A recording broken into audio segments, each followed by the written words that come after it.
Imagine one test having so much worth it could possibly ruin your chances of getting into your dream college. Have you ever had to answer the question, what is the probability of drawing a card that is a red 5 or a black 8 from a regular deck of 52 cards? Well, I have, and unfortunately, I wasn't on vacation in Vegas. You may have guessed it, I was taking the infamous ACT. My name is Alexa David, and I have firsthand experience of suffering, anxiety, and pressure that goes into this standardized test. As my mind was trying to answer the card question, my heart started to race and my fingers began to tremble. I looked around the testing room. All I wanted to do was cry, but I couldn't. Time was ticking and I needed to focus, as my score on this test would be an important predictor of my future college career. According to an article written from the Inside Higher ED website on January 29, 2023, more than 80% of the U.S. colleges and universities do not require applicants to take a standardized test like the SAT or the ACT. That proportion of institutions with test optional policies has more than doubled since spring of 2020. An additional study titled Defining Promises Optional Standardized Testing Policies in American College and University Admissions examined 33 test optional private and public four-year institutions across the country. It found no significant differences in college GPA or graduation rates between submitters and non-submitters. High school students, like myself, are forced to juggle schoolwork, family responsibilities, sports, extracurriculars, plus endure the pressure to receive a score on any given day. There is no small feat, or one that is frankly illogical. Thus, there's no better time than now to advocate for a change in our educational system. This will encourage institutions to look beyond numbers when considering an applicant's worth for admission. Today, I will give you evidence to prove that standardized tests should not be a required component in the college admission process. First, let's talk about how the SAT and ACT is anything but fair.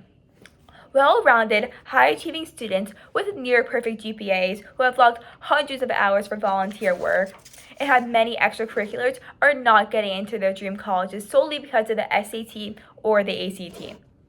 In 2020, NBC News highlighted that experience of a HS senior in NY, Hillary Cabra Orozco, a straight-A student and daughter of Ecuador immigrants who had discouragingly low SAT scores, had shared. It was humbling.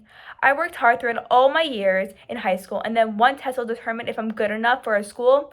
I feel like that's kind of unfair. Fortunately, Hillary's dream school, Cornell, was test optional, and she got accepted. It gives more opportunity to kids that are doing really well in school, Cabra Orozco said, who aren't in position to take the test 5 times to get the best score. If schools revert to requiring a standardized test, many talented students may not get into their desired colleges if they are not strong test takers.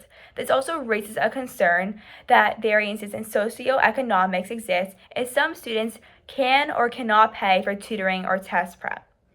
According to a recent paper released by Opportunity Insights, a Harvard-based team of researchers and policy analysis found that children of the wealthiest 1% of Americans were 13 times likelier than children of low-income families to score a 1300 or higher on the SAT test. While many colleges are starting to revert to requiring tests again, an immediate solution to help the students who don't test well is to urge admissions to see the many benefits of retaining tests optional. Keeping tests optional university admissions will allow students to focus their time and efforts on maintaining high grades, volunteering in communities, playing sports, starting a business, taking care of sick elderlies, versus studying countless hours for a test that he or she may not even perform well on. According to September 2024 issue of Raccoon Rambler, the Texas Christian University Dean of Admissions, Mandy Castro states, "We believe we can make a wonderful admission decision when looking at a whole student rather than a test score, which represents only a one-time snapshot of a student's performance," Castro said. "The grades, rigor, co-curricular activities, personal statements, letters of recommendations all help paint the full picture for our students. Some students are intelligent but lack test-taking skills, an essential quality for the real world. In everyday life, post-college, how often is one asked to sit in a room and take a 3-hour test? It's a shame that overqualified students can be penalized for having this unnecessary test-taking skill and are thus denied from opportunities they will thrive in." I know you may be thinking what the College Board itself believes that the SAT is a reliable and valid measure for college readiness, since not all high schools offer the same profile of classes. There needs to be one consistent way to quantify students.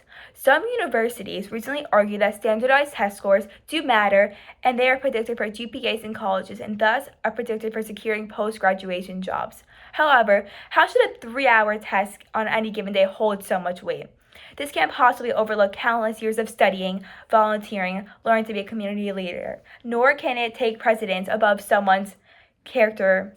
These tests have been making or breaking students' education without fair judgment. The SAT and ACT account for way too much when applying things to colleges, which in turn limits the students' capabilities to thrive in an environment that would benefit them. These tests are certainly not a true test for someone's ability. Now, I don't know about you, but I do worry for high school students like myself who may lose the opportunity to thrive at certain colleges. In addition, I'm also concerned for these colleges who could be deprived of gaining diverse and unique student body. The time is now. Today I share with you just a few of my sentiments regarding the college admissions process and my desire for colleges to keep the SAT and ACT scores optional. I included the viewpoints of top colleges admission officers as well as statistics to prove that a 3-hour test is not a strong measure for college readiness. Again, I hope high school students won't experience what I felt this last month, sweating, shaking in a test center. I have also witnessed multiple top 20 ranked students from my high school not get into their own Florida universities since our state system now requires scores. I could be one of those students as I did not score well last month, but have been tirelessly working in school and in my community. This deserves way more weight than one singular test. We need to ensure that test optional policies are retained for the college application process. You're more than a test score, and thank you so much for your time.